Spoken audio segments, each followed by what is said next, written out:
साथियों, प्रभु यीशु मसीह के मधुर और मीठे नाम में आपको मेरा प्रेम नमस्कार। आज मैं जिस अध्याय पर आपका मनन कराने जा रहा हूँ वो है पहला सामुएल और उसका 10वां अध्याय। और इस 10वें अध्याय में हम जो शीर्षक देख सकते हैं तो 9 अध्याय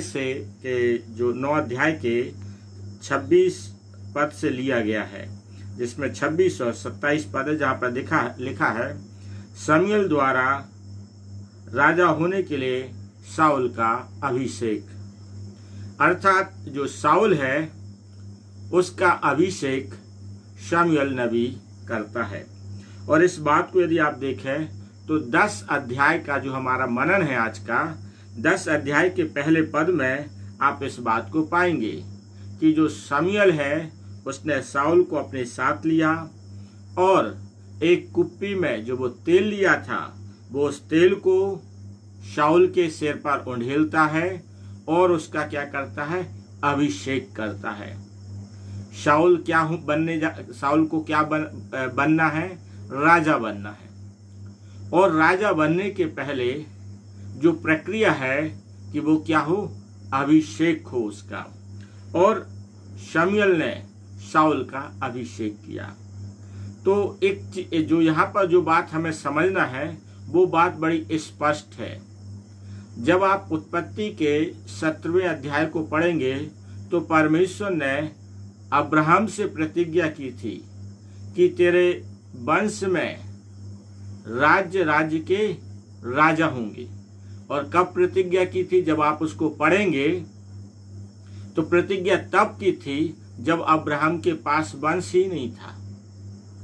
जब अब्राहम के पास कोई संतान नहीं थी तब परमेश्वर ने अब्राहम से प्रतिज्ञा की थी तेरे वंश के लोग राज्य के राजा होंगे। और भी प्रतिज्ञा हम देखते हैं, परमेश्वर अब्राहम को बाहर ले जाता है, कहता है आकाश के तारे देख, तेरी संतान वैसी होगी, समुद्र की बालों की किनकों के समान होगी। बहुत सी बात है, लेकिन राजा होने की बात कही। अब यहाँ पर शमूएल ने शाऊल को राजा होने के लिए क्या किया, उसके ऊपर तेल उंडेला, उसका अभिषेक किया। तो हमें इस बात को समझना बहुत आवश्यक है। हम सब कौन हैं? हम सामान्य व्यक्ति नहीं हैं।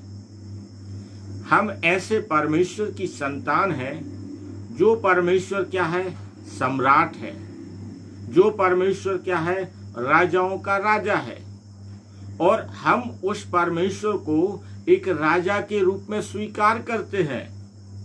और वो परमेश्वर हमें कैसे स्वीकार करता है, अपनी संतान के रूप में स्वीकार करता है। हमें इस रूप में स्वीकार नहीं करता है। हमें दास के रूप में या संसारिक जो नौकर होते हैं, कर्मचारी होते हैं। परमेश्वर अपने विश्वासियों को किस रूप में स्वीकार करता है, अपनी संतान के रूप में स्वीकार करता है। तो उसकी संतान जो राजाओं का राजा है, तो राजा की संतान क्या होगी, राजा होगी। तो आपको इस बात को समझना, आप किसकी संतान है, राजाओं के राजा की संतान है। और राजा की ही संतान राजकुमार और बाद के राजा होते हैं। तो हम राजा वंश के हैं। कई बार लोग प्रभु में आ जाते हैं, लेकिन गाना गाते रहते हैं, हम गरीब आदमी, ये समस्या वो परेशानी। कभी मत कहना। हम उस परमेश्वर की संतान हैं जो राजा है और उसने हमें राजा बनाया है। पर ये राजा क्या, जब आप परमेश्वर को अपना प्रभु करके स्वीकार कर लेते हैं और जब उसको अपना उद्धारकर्ता के रूप में ग्रहण कर लेते हैं, तो वो आपके लिए एक अभिषेक का चिन्ह है। अन्य जातियों के लिए अभिषेक का चिन्ह क्या है, जब अन्य जाति प्रभु यीशु मसीह को अपने व्यक्तिगत उद्धारकर्ता के रूप में ग्रहण कर लेती, वो एक अभिषेक का चिन्ह है। इसके बाद अभिषेक में बढ़ने के लिए पवित्र आत्मा का अभिषेक होता है, परमेश्वर अपनी आत्मा बैठाता। तो एक ये शुरुआत होती है जो किसने किया, शमूएल ने शाऊल के ऊपर तेल उंडेल कर दिया। तो ये एक बपतिस्मा जो होती है एक मसीह, एक अन्य जाति को मसीह में आने की एक शुरुआत का एक चिन्ह है। इसके बाद और हम जो देखेंगे, जब लोग बोलते हैं ना पवित्र आत्मा का अभिषेक होता है, वो भी आपको इसी में देखने को मिलेगा कि कैसे परमेश्वर का आत्मा शाऊल पर उतरता है। तो इस चीज को हमें समझना है। तो जब ये शमूएल शाऊल का अभिषेक कर देता है और उसके बाद जो शमूएल है शाऊल को बताता है कि अब आने वाले दिनों में तेरे साथ क्या क्या घटना है, और उस घटना को आप 10वें अध्याय के पद 2 से आप पद 8 तक में पढ़ सकते हैं कि शाऊल जब उसके शमूएल से अलग होता है तो जैसा जैसा शमूएल ने बताया था कि अब आगे बढ़कर तुझे बिन्यामीन के देश की सीमा पर सेलसा में है, और 2 जन तुझे मिलेंगे और कहेंगे जिन गधियों को तो ढूंढने गया था वे मिल गई है। सुन, तेरा पिता गधियों की चिंता छोड़कर अब तेरी चिंता करने लगा है। ये चीज आपको है। फिर इसके बाद 3 जन मिलेंगे, फिर उसमें आप पढ़ते जाएंगे। तो शमूएल ने शाऊल को सारी घटना का वर्णन किया जिसे आप पढ़ सकते हैं। और यहाँ पर जब आप आगे पढ़ेंगे, घटना आगे बढ़ती है, तो आपको देखने को मिलेगा कि पद 4 से वे तेरा कुशल पूछेंगे और तुझे 2 रोटी देंगे और तू उन्हें उनके हाथ से ले लेना, तब तू परमेश्वर के पहाड़ पर पहुंचेगा। शाऊल का अभिषेक हो गया, अब ये कहाँ पहुंच रहा है? परमेश्वर के पहाड़ पर पहुंच रहा है।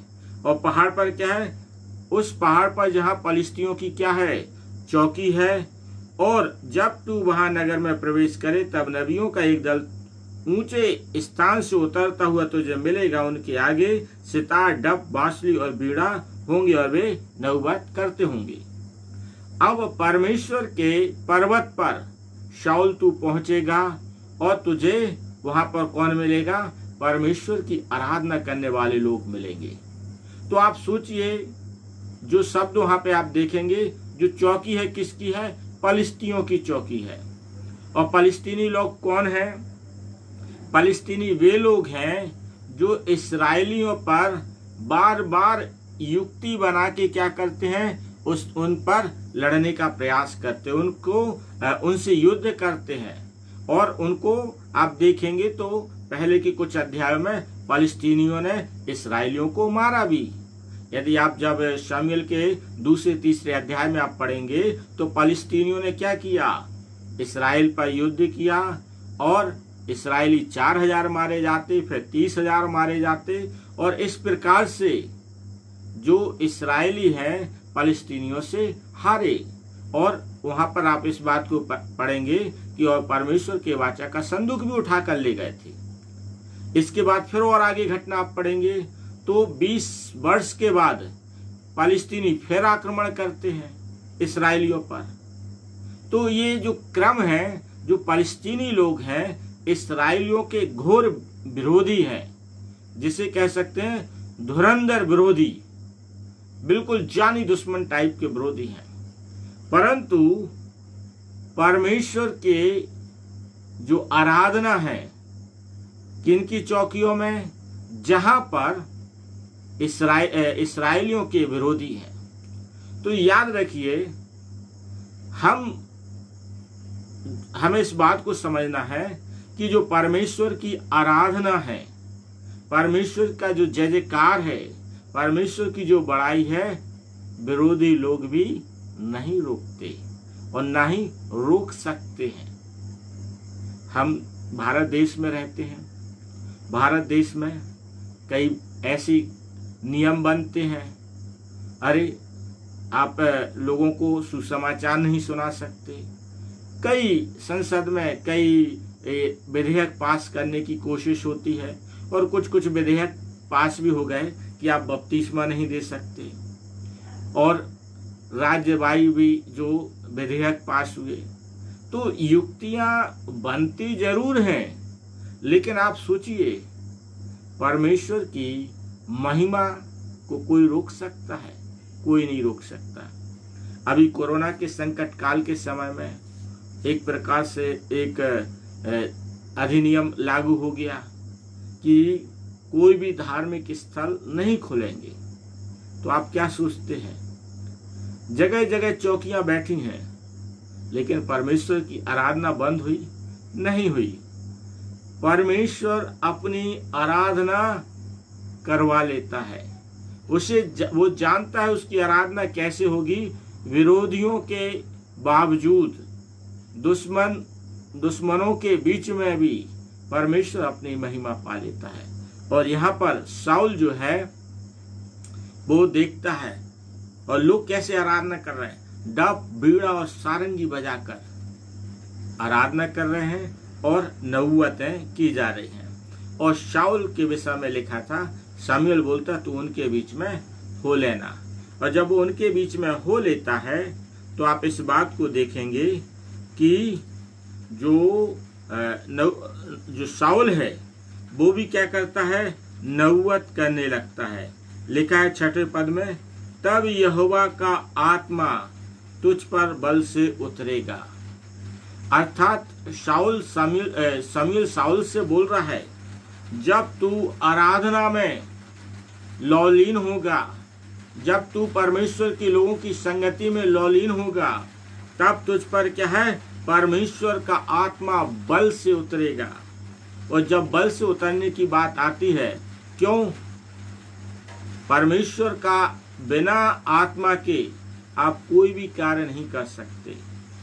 आप इस बात को देखेंगे, जब प्रभु यीशु मसीह जल से बपतिस्मा लेकर ऊपर आते हैं और कबूतर की नाई पवित्र आत्मा उनके ऊपर उतरती है और आत्मा उन्हें जंगल में ले जाता। अर्थात पवित्र आत्मा आपके ऊपर ना उतरे, परमेश्वर का आत्मा आपके ऊपर ना उतरे, तो आप याद रखिए आप आगे के कार्य नहीं कर सकते।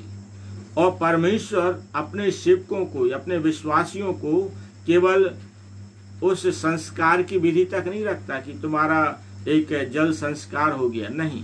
परमेश्वर उसके बाद आपके ऊपर अपनी आत्मा उतारता है, बल से उतारता है, सामर्थ्य से उतारता है। क्योंकि यदि आपके ऊपर परमेश्वर का आत्मा नहीं होगा, आप सामर्थ्य के कार्य नहीं कर सकते। आप देखिए शिमशोन के ऊपर, शिमशोन कब बड़े बड़े काम किया है। चाहे आप उसकी उस घटना को पढ़ेंगे कि शिमशोन ने सिंह को अपने हाथ से उसके सिंह को फाड़ दिया, या शिमशोन ने एक गधे की जबड़े की हड्डी से 1000 लोगों को मारा हो। कब मारा है? आप इस बात को न्यायियों की पुस्तक में जब शिमशोन की घटना को पढ़ेंगे तो स्पष्ट पढ़ेंगे कि जब परमेश्वर का आत्मा शिमशोन पर उतरता था, तब शिमशोन बड़े बड़े कार्य करता था। अंतिम समय में भी उसने जिस भवन में था, उसके 2 पिलर थे, उनके दोनों को सरका दिया अपनी जगह से।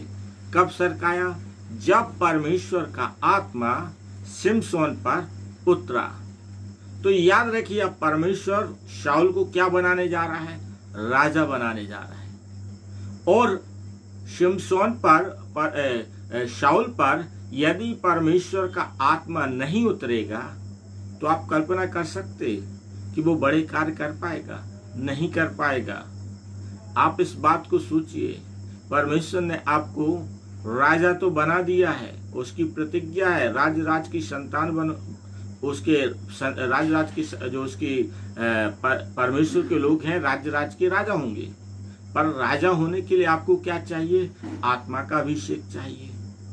बपतिस्मा तो एक प्रकार से, जिस प्रकार से शमूएल ने शाऊल के ऊपर तेल उंडेल दिया, एक वो चिन्ह हो गया। लेकिन अब आपको सामर्थ के साथ काम करना है, सामर्थ के साथ प्रभु में बढ़ना है, तो परमेश्वर की आत्मा आप में उतरना चाहिए। और जब परमेश्वर का आत्मा शाऊल पर बल से उतरा, तब आप देखेंगे क्या लिखा है, और तू उनके साथ होकर नबूवत करेगा और तू परिवर्तित होकर और ही मनुष्य हो जाएगा। अर्थात जब परमेश्वर का आत्मा तुझ में बल से उतरेगा तो तू क्या करेगा, नबूवत करेगा। आज आप देखिए जो परमेश्वर के बड़े दास हैं और वो भविष्यवाणी करते, नबूवत यानी भविष्यवाणी।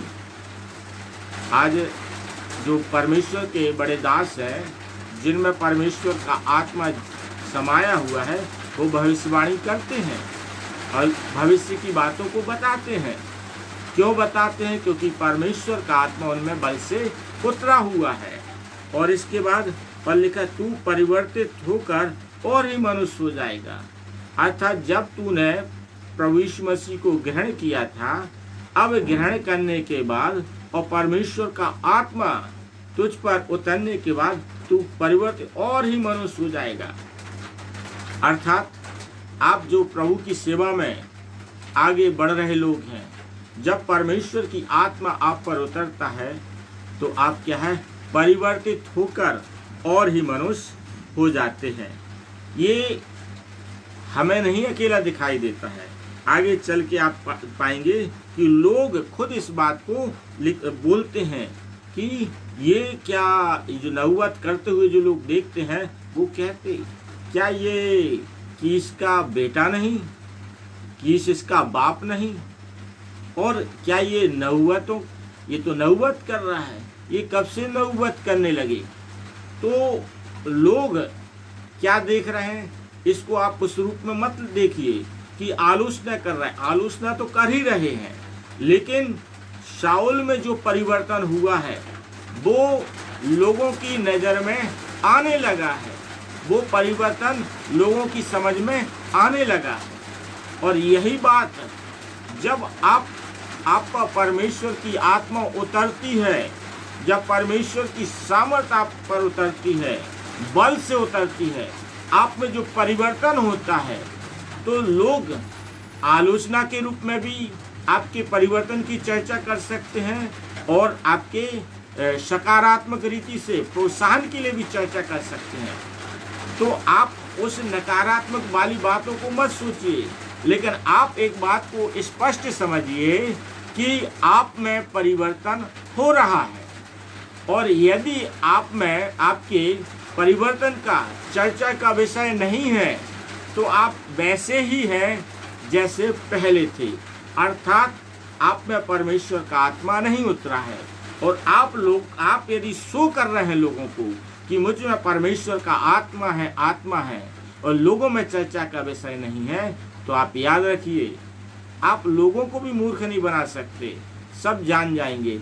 ये बात और है, लोग मुंह पर आपको कुछ ना बोलें, लेकिन पीठ पीछे आपसे बोलेंगे ये तो ढोंगी है, ये तो दिखावे वाले लोग हैं। तो जो आत्मा उतरता है तो वो परिवर्तन होता है, वो दिखता है। और लिखा है, और जो शमूएल उससे बोलता है शाऊल से, और जब ये चिन्ह तुझे दिखाई पड़ेंगे तब जो काम करने का अवसर तुझे मिले उसमें लग जाना, क्योंकि परमेश्वर तेरे संग रहेगा। अर्थात ये चिन्ह क्या है? परमेश्वर का आत्मा बल से उतरेगा, नबूवत करेगा और लोगों के बीच में तू परिवर्तित होकर और ही मनुष्य हो जाएगा। तब तू क्या करना? काम में लग जाना। अर्थात जिस सेवा की बुलाहट, जिस कार्य के लिए परमेश्वर ने आपका चयन किया है, जिस काम के लिए शाऊल का चयन हुआ है, परमेश्वर का वचन उसको बोलता है शमूएल, उसमें लग जाना। यही बात मुझे और आपको समझना। हम जो सेवा में हैं, जब हमें हमारे जीवन में ये चीज़ें आ जाती हैं तो हमें उसके कार्य में लग जाना है। और लिखा है, क्योंकि परमेश्वर तेरे संग रहेगा। अर्थात परमेश्वर हम में होकर अब क्या करेगा? कार्य करेगा। मैं नहीं होता कार्य करने वाला। और परमेश्वर के जितने भी बड़े जन हैं, आपने किसी के मुंह से नहीं सुना होगा कि ये कार्य मैं करता हूँ।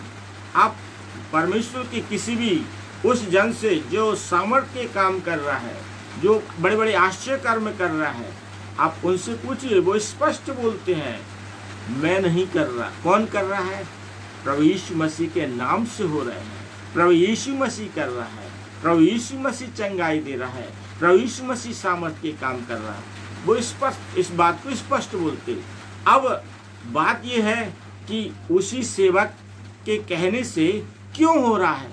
उसका कारण है क्योंकि उसका अभिषेक हुआ है, उसमें परमेश्वर का आत्मा बल से उतरा है, और जो आत्मा बल से उतरा है और वो नबूवत भी करेगा, वो सामर्थ के काम भी करेगा, और उसमें परिवर्तन है जो अब उसमें हुआ, और जिसके कारण से परमेश्वर उसके अंदर होकर या परमेश्वर उसमें होकर सामर्थ के कार्य कर रहा है। आप क्या सोचते हैं? पुराने नियम में जो परमेश्वर कार्य करता था कैसे करता था?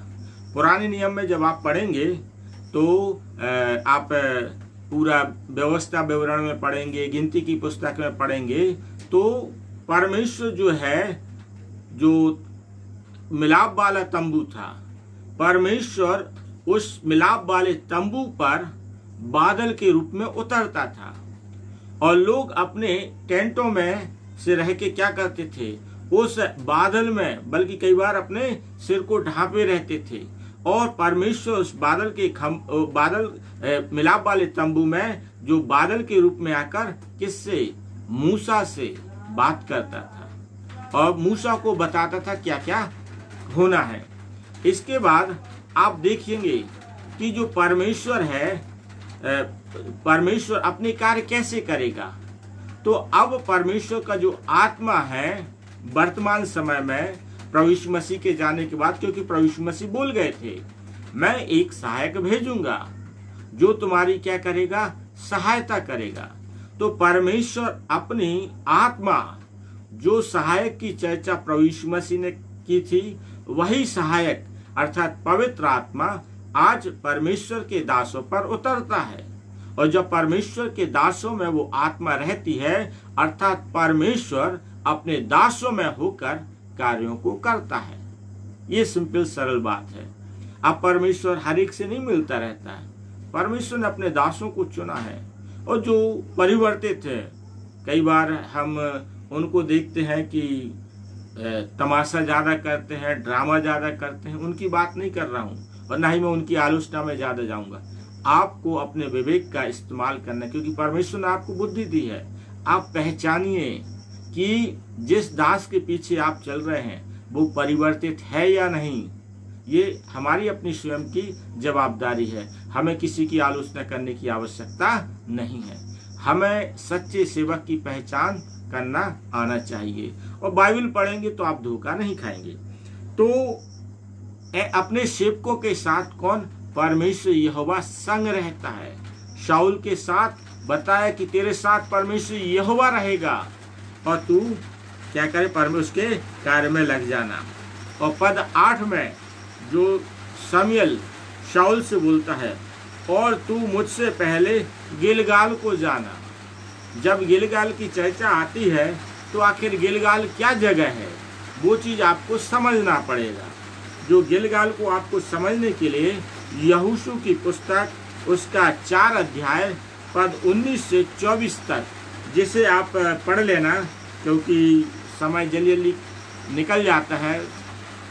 तो वहाँ पर परमेश्वर ने यहोशू को एक जो चीज बताई थी, अर्थात जब इस्राएली यरदन को पार कर रहे थे, क्योंकि ये पहले यरदन के एक साइड थे, जब ये यरीहो नगर जीतने के लिए जब ये इन्हें यरदन नदी पार करना थी, तो परमेश्वर ने यहोशू से बोला था, इस्राएलियों से कहना, जब जो 12 गोत्रों के 12 जो पुरनिये हैं उनके अनुसार, और जहाँ पर जो वाचा का संदूक, जो लेवी उसको उस वाचा के संदूक को लेकर जब यरदन नदी में बीचों बीच में खड़े हो जाएंगे, तो वहाँ से 12 पत्थर को उठाना, और इन 12 पत्थर को उठाकर उनको क्या करना? गिलगाल में एक जगह सब, एक तो वहीं उस यरदन नदी में भी 12 पत्थर खड़े किए गए, और 12 पत्थर वहाँ से उठाए भी गए, आप पढ़ लेंगे पूरा यहोशू की पुस्तक, उसके 4 अध्याय में बहुत अच्छी रीति से घटना का वर्णन है। मैं संक्षिप्त में बता दे रहा हूँ। तो वहां से जो 12 पत्थर यर्दन नदी में से 12 गोत्रों के पुरनियों के हिसाब से उठाए गए थे, 12 गोत्रों के हिसाब से, तो गिलगाल में खड़े किए गए। और गिलगाल में जब खड़े किए गए, वहां पर यहोशू ने क्या किया था? परमेश्वर के लिए धन्यवाद की बलि चढ़ाई थी। तो जब बलिदान दिया था, और इस बात का, उसको आप जब पढ़ेंगे, इस बात का प्रतीक है, इस बात का चिन्ह है। जब आप पढ़ेंगे तो वहां पर यहोशू के द्वारा परमेश्वर इस्राएलियों से कहता, उनको बता, ये उस बात का प्रतीक है, तुम्हारे पूर्वज कहाँ थे? मिस्र में थे, गुलामी में थे। मैं तुम्हारा जीवित परमेश्वर वहां से छुड़ा के लाया, यर्दन के पार थे, वहां से निकाल के लाया, और किस प्रकार से लाल समुद्र से पार कराते हुए लाया। तो हर प्रकार से मैं तुम्हारे साथ रहा हूं, ये परमेश्वर ने इस बात को बताया था। और यहाँ पर शमूएल साउल से बोलता है, तू कहाँ पर लिखा है? और तू मुझसे पहले गिलगाल को जाना, अर्थात उस स्थान पर जाना जो इस बात का प्रतीक है कि इस्राएलियों के पूर्वजों को संभाल के रखने वाला, रक्षा करने वाला कौन है? परमेश्वर यहोवा है। और जो अपने लोगों के लिए मिस्र की गुलामी, लाल समुद्र, यर्दन के पार, सब जगह से कैसे बचा बचा के लाया है। क्यों? ये शाऊल को राजा बनना है, और शाऊल इस बात को समझे कि जो कार्य वो आगे करेगा, ये कार्य वो अपने बल से, सामर्थ्य और शक्ति से नहीं जीत सकता, क्योंकि अपनी स्वयं की सामर्थ्य और जो शक्ति है, उस पर जब जब भरोसा इस्राएलियों ने रखा है, और तब तब अन्य जातियों ने क्या किया है? इस्राएलियों को अपना गुलाम बना लिया, और इस्राएली उनके अधीन हो गए, क्योंकि परमेश्वर ने छोड़ दिया तो वो उनके अधीन हो जाते थे। और फलिस्तीनी बार बार इस्राएलियों पर अटैक करते रहते थे। यहाँ पहले करते, अभी जो पढ़ा जा रहा है इस अध्याय के पहले मिलेगा, और आगे भी आपको मिलेगा कि किस प्रकार से फलिस्तीनी इस्राएलियों पर युद्ध करते थे और कई बार जीतते थे। तो परमेश्वर चाहता है शाऊल इस बात को समझे, और शमूएल के द्वारा इस बात को समझाना चाहता। तू गिलगाल जा, वहां पर इस बात को तेरे को अच्छे से स्मरण रहेगा कि क्योंकि भविष्य का तू भविष्य का राजा है, तो तुझे सारी बातें मालूम होना चाहिए कि तेरा पूर्वज कौन है, तेरा परमेश्वर कौन है, उसने क्या काम किए, क्या सामर्थ किए। क्योंकि इस्राएलियों की एक और बड़ी समस्या थी। यदि आप यहोशू की पुस्तक के 2 या 3 अध्याय में पढ़ेंगे, तो जो इस्राएलियों को परमेश्वर ने आज्ञा दी थी, व्यवस्था विवरण उसके 6 अध्याय में, परमेश्वर ने मूसा के द्वारा कहा था कि जो सामर्थ्य व्यवस्था की बातें हैं, ये इस्राएली लोग अपने बच्चों को कैसे उठते, बैठते, चलते फिरते सिखाया करेंगे, कि कैसे परमेश्वर ने इस्राएलियों की सहायता और मदद की। और यहोशू की पुस्तक आते आते हम देखते हैं, उसके जब कुछ ही हम शुरू के अध्याय में देखते हैं, इस्राएलियों ने अपने बच्चों को व्यवस्था की बातें उठते बैठते नहीं सिखाई थी, और वो नहीं सिखाने के कारण से इस्राएली बंधुआई में चले जाते थे, गुलामी में चले जाते, क्योंकि वो अपने परमेश्वर को छोड़ देते थे। तो परमेश्वर नहीं चाहता कि शाऊल जो राजा बनने जा रहा है, वो इस रूप में जाने, वो ये ऐसा ना समझे कि मैं अपने बाहुबल से, क्योंकि लिखा है इस्राएलियों में सबसे सुंदर व्यक्ति था, उसके विषय में लिखा है 9वें अध्याय में। और इसी 10वें अध्याय में लिखा है इस्राएलियों में जब खड़ा हुआ तो सब उसके कंधे तक आते थे। तो एक घमंड उसमें कभी ना आए कि मैं ही सुंदर हूं और मैं ही शक्तिशाली हूं।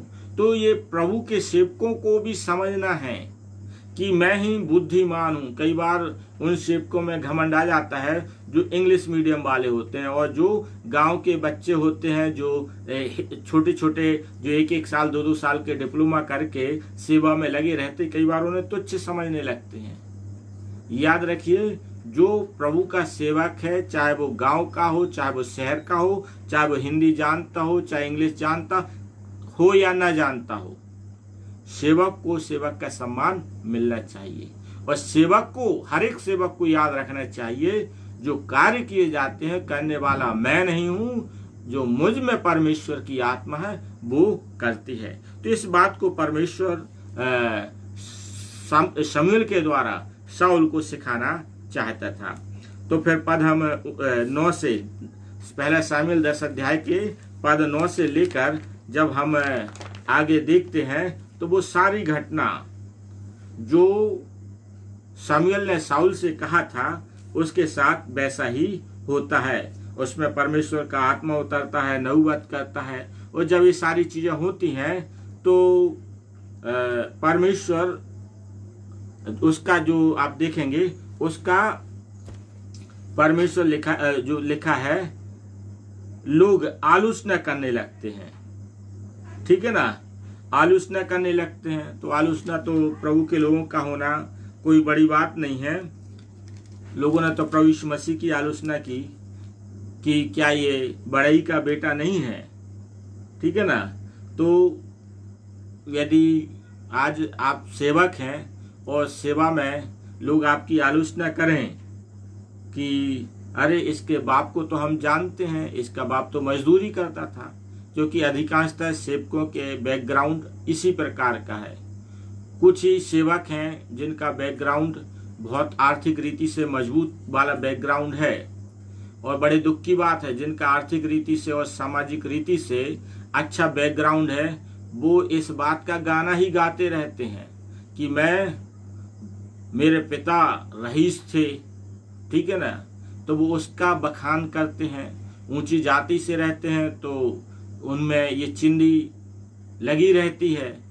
चिंदी का मतलब यह है कि जब एक घटना बता देना चाहता हूं, जब प्रभु यीशु मसीह यरीहो से होके जा रहे थे तो बरतुलमै, ठीक है ना, जो अंधा था, तो वो प्रभु यीशु मसीह को पुकारता है, हे दाऊद की संतान हम पर दया कर।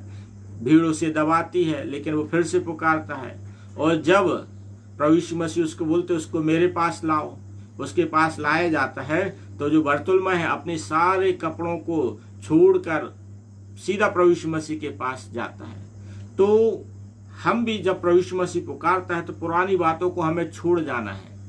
यदि आप अभी भी कहते नहीं हम तो यानी ऊंची जाति का आप बखान करते हैं, या आप अपने धन का बखान करते हैं, आप अपने ऊंचे पद का बखान करते कि हम अब तो नौकरी में बड़े पद पे थे, हम उसको छोड़ के आए, तो आप ये समझिए आपने अपना पुराना जो पुरानी चीजें हैं मनुष्यत्व छोड़ा नहीं है। अर्थात बरतुलमै ने तो पूरा कपड़ा छोड़ के आया था। आप चिंदी लेके प्रभु यीशु मसीह के साथ चल रहे हैं कि अच्छी नौकरी छोड़ने की चिंदी है, अच्छे सामाजिक स्तर से आने की चिंदी है, अच्छे आर्थिक स्तर से आने की चिंदी है, और इस चीज को लेके आप करते क्या है, जो सामान्य रीति से सामान्य परिवारों से आते हैं उनकी एक प्रकार से अवहेलना या आलोचना का कारण बनते हैं। तो बड़े सेवकों को जो जिनके साथ ये बैकग्राउंड हो सकता है, कोई बुरी बात नहीं है, अच्छी बात है, लेकिन इन बातों का ज्यादा बखान करने से अच्छा इस बात का बखान किया जाए कि परमेश्वर की आत्मा मेरे ऊपर बल से उतरता है, और परमेश्वर की आत्मा के द्वारा आपके द्वारा सामर्थ्य के कार्य होते हो, आपके द्वारा प्रभु अच्छे वचनों का प्रकाशन करता हो। इन चीजों का बखान करना चाहिए। वो एक पक्ष हो सकता है जिसके लिए मैं आलोचना नहीं कर सकता हूँ, ना उसकी कोई कमेंट्स करने का, पर हमें सुधार करना चाहिए कि हम जो सेवक हैं, जो जिनका ये बैकग्राउंड मजबूत हो सकता है। इसके बाद आप देखेंगे कि परमेश्वर अपने कार्य में इस्तेमाल करने के लिए जो एक और बात को करता है, तो वो बात है आपको मिलेगी। ठीक है ना, तो परमेश्वर क्या करता है, लिखा है जो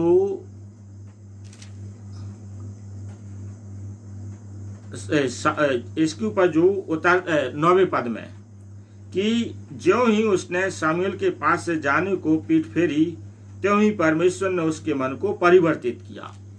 अर्थात मन को परिवर्तित कर दिया, अर्थात अब पुरानी बातें हमारे साथ नहीं रहना चाहिए, क्योंकि जो शाऊल है वो उसके साथ बहुत सी बातें पुरानी हो सकती थी, कई कमियां हो सकती थी, कई बुराइयां हो सकती थी, दोस्ती यारी है, कई गलत बात हो सकती हो। तो परमेश्वर मन को बदलता है, तो मन को बदलकर परिवर्तित करता है और मन को बदलकर परमेश्वर अपने लोगों को इस्तेमाल करता है। इसके बाद मैं जल्दी जल्दी जाने जाऊंगा क्योंकि समय तेजी से बढ़ता है। फिर आप पद अध्याय 10 के पद 14 से 16 में पढ़ेंगे। तो जो शाऊल का चाचा है वो समझ जाता है, उससे पूछता कहाँ से आ रहा है, तो वो सब समझ जाता है। तो शाऊल स्पष्ट नहीं बताता है कि शामूएल ने क्या क्या कहा, लेकिन उसका चाचा समझ जाता है। इसके बाद हम 10 अध्याय के पद 17 से आगे पढ़ेंगे तो हम इस बात को देखेंगे कि परमेश्वर ने तो शाऊल को चुन लिया था कि वो इस्राएल का राजा हो, और शमूएल को सारी बातें बताई थी और शाऊल के साथ भी सारी घटना घट गई। लेकिन अब जिस बात को हमें समझना है कि परमेश्वर सारी बातें व्यवस्था के अनुसार करता है, अर्थात ये लोग जो इस्राएली लोग हैं वो कैसे जाने कि शाऊल का जो चयन है वो परमेश्वर की ओर से हुआ है कि वो इस्राएल का राजा हो। तो परमेश्वर उस प्रक्रिया को, जो चिट्ठी डालने की प्रक्रिया होती है, चिट्ठी डालने की प्रक्रिया को अपनाता है और चिट्ठी डालने की प्रक्रिया में जो चिट्ठी है कीश के पुत्र शाऊल के नाम निकलती है। अब ताजुब इस बात का होता है कि परमेश्वर ने शमूएल को सब बताया, शमूएल ने शाऊल को सब कुछ बताया, और शाऊल के साथ वो घटना घटी भी। इतना सब कुछ होने के बावजूद जब परमेश्वर ने उसका चयन चिट्ठी के द्वारा उसका नाम निकला, तब हम देखते हैं शाऊल क्या था, वो राजा होने के लिए आगे आने को तैयार नहीं था। लिखा है पद 22 में, वो सामान के बीच में छिपा बैठा था, अर्थात वो राजा बनना नहीं चाहता था। सामान के बीच में छिपा बैठा था। तब परमेश्वर ने बताया शमूएल को, सामान के बीच में तो लोग जाते हैं और उसे सामान के बीच में जो बैठा था उसको पकड़ के लाते हैं, और जब उसको लाया जाता है तब शमूएल बोलता है, परमेश्वर के चुने हुए को देखो, है जिसकी लंबाई उसके सारे इस्राएली उसके कंधे तक आते थे। तो यहाँ पर जो बात हम समझ सकते हैं कि इतना सब कुछ होने के बावजूद, आपका अभिषेक होने के बाद भी, आप में परमेश्वर का आत्मा उतरने के बावजूद भी, आपका मन परिवर्तित होने के बावजूद भी, सब कुछ होने के बाद भी आप में वो कॉन्फिडेंस नहीं हो सकता, या आप असमंजस में हो सकते हैं कि परमेश्वर ने हमें बुलाया या नहीं बुलाया। और शाऊल में यही चीज हमें देखने को मिलती है। लेकिन जिसे परमेश्वर चुनता है, परमेश्वर उसे अपने काम के लिए इस्तेमाल, उसके लिए पकड़ के बाहर ले ही आता है। कितने ही लोग, कोई कितना भी परमेश्वर से, उसके काम से भागना चाहे, भाग नहीं सकता। मैं भी अपने जीवन में, परमेश्वर ने मुझे बहुत कम आयु से अपनी सेवा में इस्तेमाल के लिए चुना था, और परमेश्वर ने बड़े बड़े कार्य भी कराए हैं। यदि आप कोरबा एनटीपीसी जमनीपाली का नाम जानते होंगे, तो कोरबा एनटीपीसी जमनीपाली का पहले पास्टर के रूप में मैं ही हूँ, पास्टर हरीश शमूएल। वहाँ आप पूछिए, एनटीपीसी की कॉलोनी बहुत सुंदर कॉलोनी होती है, बहुत सुंदर वहाँ पर चर्च बना है। और जब चर्च नहीं बना था उस समय कॉलोनी में मैं साइकिल से घूम घूम कर लोगों के दरवाजे खटखटा कर उन्हें जोड़ने का प्रयास किया। वहाँ पर यदि आप अभी बिलासपुर में शिफ्ट हो गए हैं, प्रकाश डेविड भाई का परिवार, उनकी पत्नी रेणुका डेविड जो पास्टर भागीरथ के बेटी दामाद, उनके घर में आराधना लगती थी। घर छोटा था पर लोग आते थे, भर जाता था। क्वार्टर था, क्वार्टर सामान्य ज़्यादा लोग नहीं बैठ सकते। उसके बाद प्रयास किया गया तो चर्च आराधना के लिए, आराधना स्थल पर जहाँ बनना था, केवल नींव डली थी, जिसको बनाने के लिए वहाँ की कमेटी ने प्रयास किया था, जिसमें अध्यक्ष उस समय आनंद मसीह थे और सचिव अजीत आनंद थे। इन लोगों ने सुकृत पी के सुकृत हैं वो थे, और बहुत परिवार थे, सा परिवार थे और कालेब परिवार था। तो सब लोग मिलकर, मीका परिवार, इन लोगों ने प्रयास किया और वहां पर चर्च भवन बना। वहां पर रहते हुए परमेश्वर ने जो मुझे इस्तेमाल किया, वहां रहते हुए बाकी मोगरा में काम किया, आज वहां पर कलीसिया स्थापित हुई। वहां पर रहते हुए अकलतरा में काम किया, अकलतरा बिलासपुर के पास है, वहां कलीसिया स्थापित हुई। और फिर एक चोटिया जगह है जो कटघोरा से अंबिकापुर के बीच में, आप बिलासपुर से अंबिकापुर के बीच में एक चोटिया स्थान है, वहां पर काम शुरू किया, वहां कलीसिया स्थापित हुई। वहां पर अभी भी पास्टर अमृतलाल मिंज है, अकलतरा में पास्टर कैल्विन लाल है। तो इतना सब कुछ 3.5 साल में प्रभु ने मुझे इस्तेमाल किया। उसके बाद मैं सागर गया, तो सागर में एक मकरोनिया में कलीसिया स्थापित की। इतना सब कुछ होने के बावजूद भी मैं प्रभु की सेवा से भागने का प्रयास करता रहा, और मैं भागने का प्रयास किया भी, लेकिन प्रभु अपने लोगों को नहीं छोड़ता, पकड़ के ले ही आता है। और प्रभु मुझे फिर पकड़ के अपनी सेवा में लेके आया, क्योंकि परमेश्वर जिसे चुनता है उसे योग्यता भी देता है, क्षमता भी देता है, और उसे कैसे इस्तेमाल करना है तो कान पकड़ के ले आता है। योना भी क्या था, परमेश्वर की सेवा से भाग रहा था, लेकिन परमेश्वर भी योना को क्या किया, कान पकड़ के अपने रास्ते पे ले आया। क्यों ले आया? परमेश्वर जानता है, क्योंकि जो कार्य योना करेगा वो कोई और नहीं कर सकता। योना ने जब 3 दिन नीनवे नगर में प्रचार किया तो लिखा है, राजा से लेकर जो जानवर होते हैं, गाय बैल पशु जो हैं, सभी ने पश्चाताप किया। तो आप सोचिए योना ने क्या गजब का प्रचार किया होगा कि जिसके 3 दिन के प्रचार में राजा से लेकर पशु तक उपवास करते हैं, पश्चाताप करते हैं, टाट ओढ़ते हैं, अपने ऊपर धूल डालते हैं। उसका प्रचार कर परमेश्वर किसी और को भेज सकता था कि चलो योना नहीं जाना चाहता है, ये अपना भाग रहा है, तो परमेश्वर कहता भाग जाने दो, कोई बात नहीं, हम दूसरे को भेज देंगे।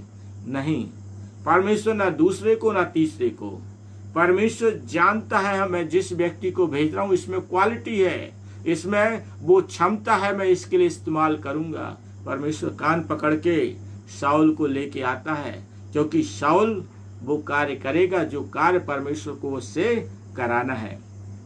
और शाऊल को लाया जाता है, और जब शाऊल को लाया जाता है तो जब उसके विषय में बोला जाता है कि अब ये इस्राएल का राजा होगा, तो लोग कहते राजा चिरंजीवी रहे।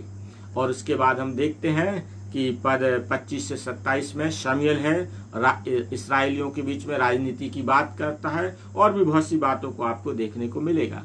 तो कुछ लोग शाऊल के पक्ष में रहते हैं, और कुछ लोग लुच्चे जो रहते हैं वो शाऊल के विरोध में होते, और क्या कहते, यह हमारा क्या उद्धार करेगा। क्यों? जो लुच्चे थे नगर के, उन्होंने विरोध इसलिए, उन्होंने क्या आलोचना की, क्यों किया? क्योंकि जो उस समय उद्धार की बात थी, या वो जो छुटकारे की बात थी, वो ये थी कि इस्राएलियों के ऊपर अन्य जाति लड़ाई करते थे, युद्ध करते थे, फलस्तीनी उस पर आक्रमण करते थे। तो उनसे बचाने के लिए ऐसा व्यक्ति चाहिए जो दिलेर होना चाहिए, ऐसा व्यक्ति होना चाहिए जो लड़ने के लिए तैयार होना चाहिए। अरे ये तो राजा होने से ही डर रहा है, ये तो सामान के पीछे में छिपा है। तो इसके कारण से जो विरोधी लोग हैं वो इसकी आलोचना करते हैं। तो ये होता है, हमारी कमी घटिया होने के कारण से हमारे विरोधी भी हो सकते हैं। पर आप याद रखिए, यदि परमेश्वर ने आपको चुना है तो परमेश्वर आपके साथ रहेगा, परमेश्वर की आत्मा आप पर उतरेगी, बल से उतरेगी, आप परिवर्तित होकर और ही मनुष्य होंगे, और परमेश्वर आपके संग होकर क्या करेगा, बड़े बड़े कार्य करेगा, सामर्थ्य के कार्य करेगा। मेरे जीवन में परमेश्वर ने बहुत सामर्थ्य के काम किए हैं, मैं बहुत सी आशीषों को गिना सकता हूँ, और परमेश्वर ने मेरी प्रार्थना को भी सुना है। मैं जब प्रार्थना करता हूँ प्रभु उत्तर हाँ और आमीन में देता है। मैं क्लेम करता हूँ, आप भी क्लेम करना सीखिए कि जिस प्रकार से परमेश्वर शमूएल के शब्दों को और उसके वचनों को निष्फल नहीं होने देता था, आप भी बोलिए प्रभु मेरी भी प्रार्थना को, मेरी भी शब्दों को निष्फल मत होने दीजिए। प्रार्थना करेंगे, प्रभु आपकी सुनेगा। परमेश्वर अपने वचन के द्वारा मुझे और आप सबों को बहुत आज से आशीषित करे। धन्यवाद। आइए छोटी सी प्रार्थना में जाएंगे। हमारे परम पवित्र सामर्थी परमेश्वर यहोवा, प्रभु यीशु नासरी के नाम से एक बार फिर आपके पास आते हैं। हम धन्यवाद देते हैं जीवन की तमाम आशीषों के लिए जो आपने हम सबों के जीवन में प्रदान की। प्रभु हम प्रार्थना करते हैं हमारे प्रिय लोग जो इस वीडियो को देखते हैं, होने दीजिए प्रभु हमारे इन प्रिय लोगों पर आपका बलवंत और सामर्थ्य हाथ बना रहे। आपकी आशीषें इनके साथ बनी रहें। ये आपके द्वारा हर एक भली और उत्तम वस्तुओं को ये प्राप्त करें और आपकी महिमा कर सकें। ऐसा अनुग्रह और आशीष हम मांग लेते हैं। हाँ प्रभु, आपने हमारी प्रार्थना को सुना है, हम सबों को आशीषित किया। इसके लिए धन्यवाद देते हुए प्रार्थना प्रभु यीशु नासरी के नाम से मांगते हैं। आमीन, आमीन, आमीन। परमेश्वर आप सबों को आशीष दे। धन्यवाद।